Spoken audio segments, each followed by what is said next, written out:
Welcome back to the Malted Man Cave. I'm your host Keith, and tonight I'm going to be reviewing the best whiskey that I've had this year. Coming up.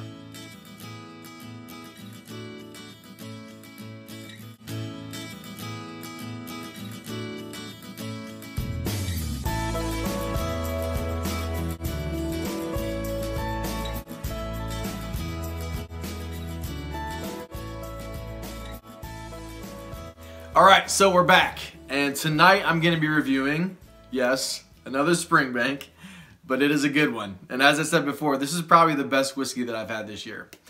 If I did a whiskey review of the year, this probably would have taken the #1 spot, but if I did that, I probably wouldn't have made this the whiskey of the year just because it's so hard to get, not really something that's really attainable for most people. But for those of you who have been able to get this or just are interested in it, I wanted to do a review on this. So this is Springbank 16 Cask Strength, aged in Amontillado casks. Just freaking fantastic whiskey. So I thought with it being aged in an Amontillado cask, which is kind of, you know, it's one of like the 5 main types of sherry casks. I know there's some more subsets like Palo Cortado, and other kind of more rare subsets of sherry. But I want to have a little conversation about sherry and what it is, what the types of sherry are, how it's made. So what is sherry, you may ask? So sherry is a fortified white wine that is made in Spain, specifically the southern region of Spain, known as a place known as Andalusia, which is actually, when doing some reading, it's like an autonomous community. It's like a subset nation or community that's part of Spain, but kind of is autonomous. It's just kind of interesting if you want to do some reading on it. I didn't do too much homework, but I thought that that was pretty weird and fascinating. And in that area, there's 3 main areas that kind of comprise what is known as the sherry triangle. So I believe you have Jerez, the main area, Jerez de la Frontera. What is the other one? It's El Puerto de Santa Maria and San Luca de Barrameda. Those are the 3 main regions, with Jerez being kind of the main area that a lot of sherry comes from. There are kind of 5 main, as I said before, types of sherry, and there are subsets, as I mentioned before, but I'm only going to get into the main 5. So the first type of sherry is Fino, which is obviously made of the Palomino Fino grape varieties I mentioned before, which I believe 90% of all sherry starts out from that grape variety.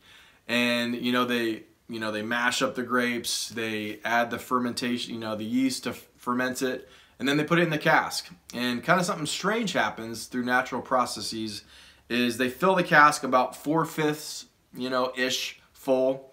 And if you actually were to slice half the cask and without it spilling out, you would see what's called a layer of floor. So after a while, the yeast kind of like rises to the top, and it creates this layer of floor that it does not allow oxygen to touch the spirit, the sherry. And that kind of keeps it from oxidizing, and you get a really dry, very nutty type sherry, which is a lot of people love. I have never had it. I'm actually thinking about ordering a bottle online just to kind of, inform my palate.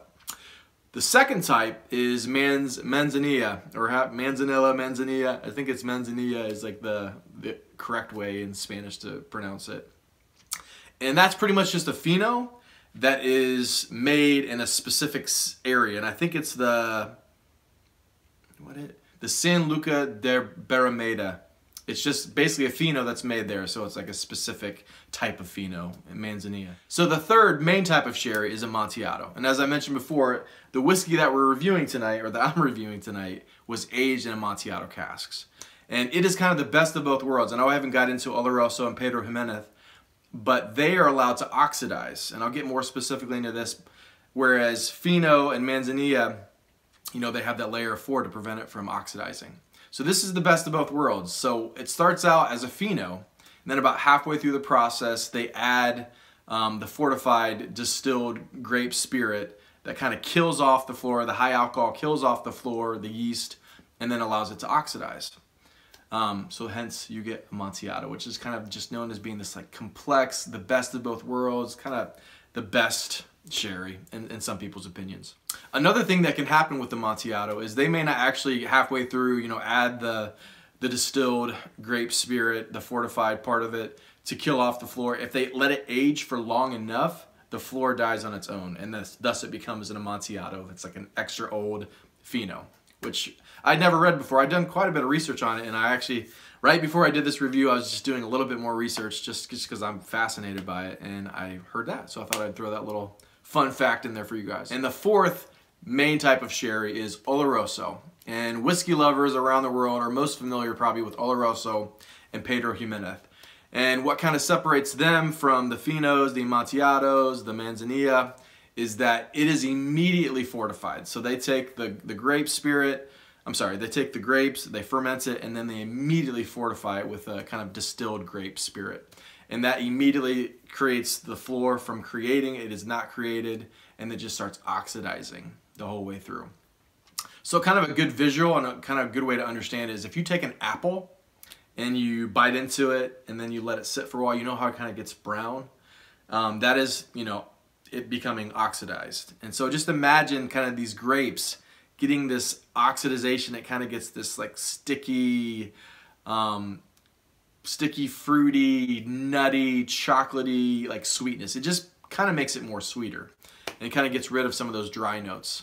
The fifth main type of sherry is Pedro Jimenez, which is made from different grapes. It's made from Pedro Jimenez grape variety. And it starts out, it's a little different than all the other ones. So these grapes are laid out in the sun and they just are slowly dried, and it kind of becomes this sticky, dark, raisiny, and it just creates it to have this huge amount of sugar concentration. It's actually creating Pedro Jimenez to probably be the most sweet wine that you can get out there. So pretty much, and then, you know, it's fortified, it's oxidized the whole way through, just like an Oloroso. So those are the five main types of sherry. Like I said, there's some other subsets that I'm not going to get into tonight. So how did sherry become so synonymous and so connected to Scotch? Well, many scholars believe that it kind of started with Sir Francis Drake when he kind of tackled the Spanish Armada, and I think he led an assault on Cadiz. I can't remember, the year is 1587, and I think the historical account goes is that he well, I guess he did steal. Whether he thought in his mind he rightfully took it or not, it was taking it from the Spanish. So he took 3,000 sherry casks and kind of took it back as part of his spoils of war. And so he took it back to England, and people loved it. And then ever since then, people from Great Britain have been pining after good sherry. Unfortunately, it's not quite as popular as it used to be, as many of you know. But I think it's starting to rebound a little bit, which actually will be a good thing for the Scotch whiskey community. There also seems to be a little bit of a misunderstanding about sherry cask and its relation to Scotch whiskey. And I don't have a whole lot of time to get into it, but kind of the whole misunderstanding arises from the unique system that sherry producers use, which is the Solera system. Many of you guys know the Glenfiddich 15. It is kind of matured using the Solera process as well. And what the Solera process, I think it was even the Chinese from way long ago invented it. And what it is you have like your new casks that were just filled with sherry, you know, like a couple days old. Then you have like underneath that casks that are like a year old. Then under that 2 years old sherry, then 3, 4, 5, 6, and so on and so forth. And the cool part is that whenever they take like, you know, a 15-year-old, the oldest sherry, or 20-year-old sherry, they empty it halfway and they bottle it, and that's the sherry that we drink. And then they take, say it's 15-year-old, they take the 14-year-old sherry cask and they empty that halfway into the oldest 15-year-old cask, and then so on and so forth. So then you have the 13-year-old sherry cask going into the 14 and filling it up, so on and so forth, and then they refill, you know, the brand new, not even a year-old cask yet. And what that creates is just a lot of complexity and the chance that you're going to be getting some older whiskeys, or whiskeys, I got whiskey on the mind, guys, some older sherries, older sherry into the mix. So you could be drinking a 15-year-old sherry, and there might be like 2%, you know, 40-year-old sherry in it. So it just kind of makes it more complex and more aged. So it's a really cool process, and I actually wish that more whiskey producers would use that process. I know there's a lot of upkeep and probably a lot of cost up front, but it would be really cool. So, without further ado, and enough of me blabbering, let's get into some whiskey.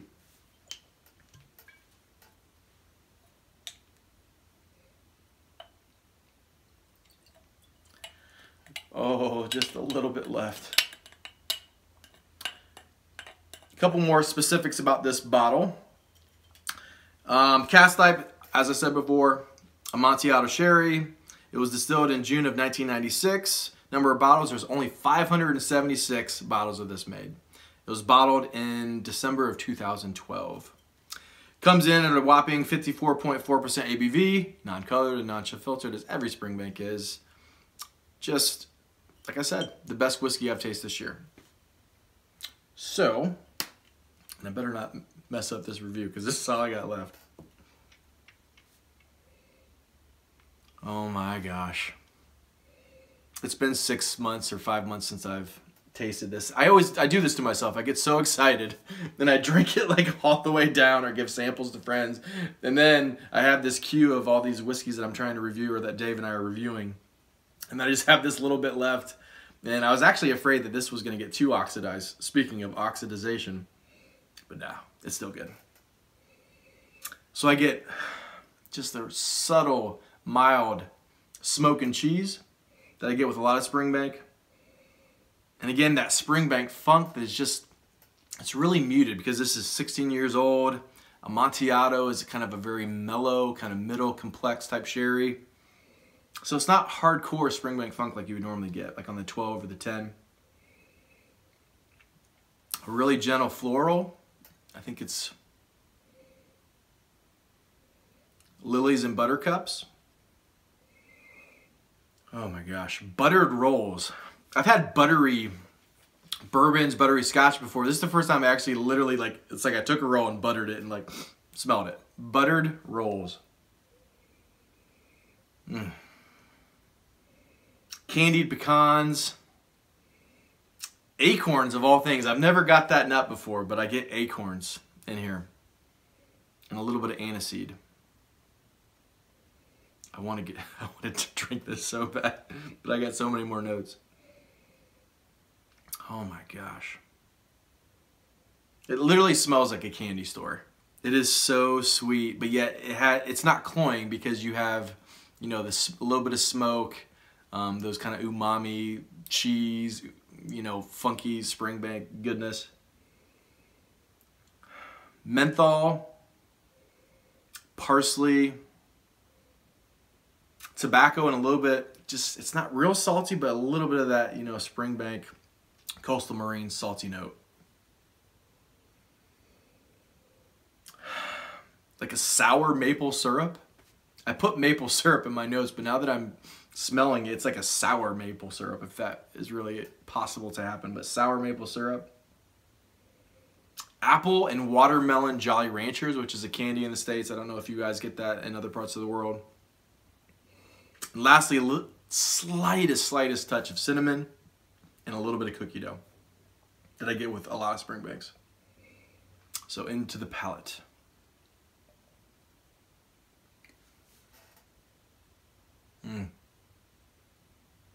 Oh my.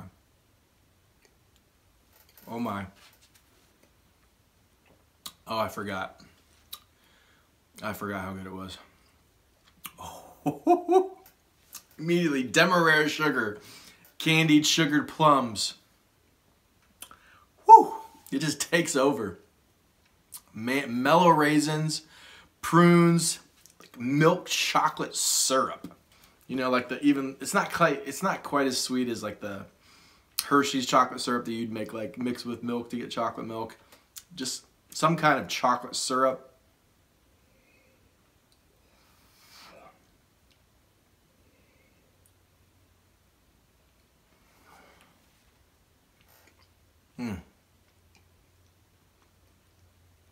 Pralines and pecans, like funnel cake, you know, with that powdered sugar.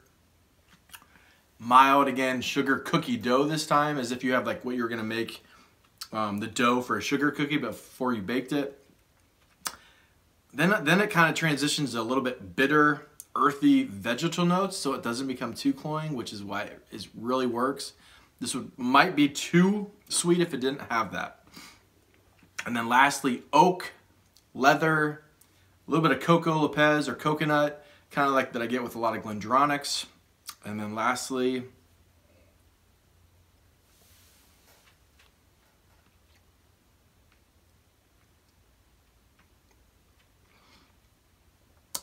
Brazil nuts and salted caramel.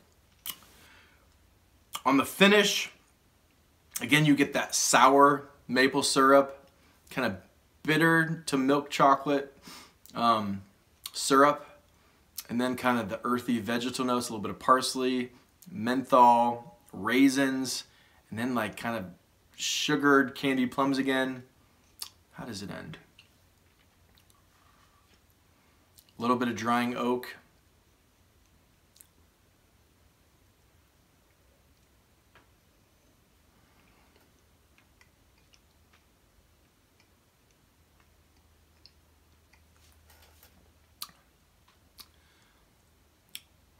I don't even know how to describe it. It's so good. Aqua Vitae, the water of life. That is what this is. Malted Man Cave Mark is a 96 out of 100. 96 out of 100. If you can find this, get it. I don't care if you have to pay $200 for it. It's that good. Highly recommended for me down here at the Malted Man Cave. Fortunately, there wasn't enough for Dave. Sorry, bro. Maybe next time. As always, thank you guys for joining me, and typically me and Dave. Like, subscribe. As usual, leave a question of the night when Dave's with us to kind of banter and just kind of talk at the end after we're enjoying our whiskey. Thank you guys, and as always, sláinte.